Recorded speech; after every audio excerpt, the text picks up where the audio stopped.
कामना में दम है जे हमरा के रोकी लगे जे आई साला के हुबो न खोखी केकरो करना हो ऐसा है क्या? हे गे कामना में दम है जे हमरा के रोकी लगे जे आई साला के हुबो न खोखी कहो ही प्यार से न मिली है हमारा यार से। अच्छा? बात नहीं सुनो है खेलो है हथियार से। बात नहीं सुनो है खेलो है हथियार से। ढेर भौकाल मत बनाओ।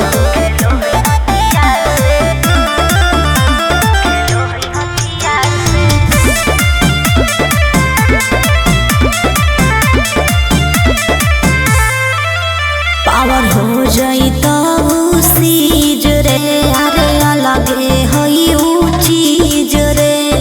चाइना के मशीन समझो ही की हाँ आगे करे न ढेर तू घमंड गे भरे पर तो तोरा दंड गे नमवा हमर जानो है पगली गाँव जवर पर खंड गे अरे काला टीका मार के वो घूमो हकई थार से।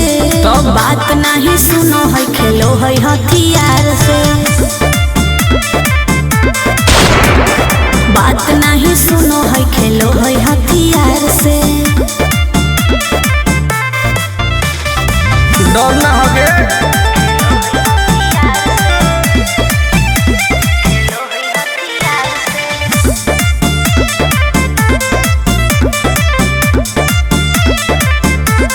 अभी तू झूठे बनो ही बस सामने हो तो एनर्जी लॉस।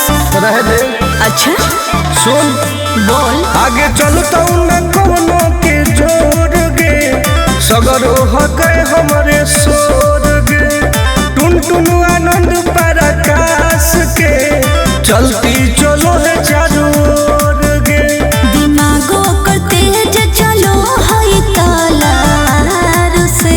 हाँ। बात नहीं सुनो है खेलो है हथियार से। बात नहीं सुनो है खेलो है हथियार से। चल जो जैसे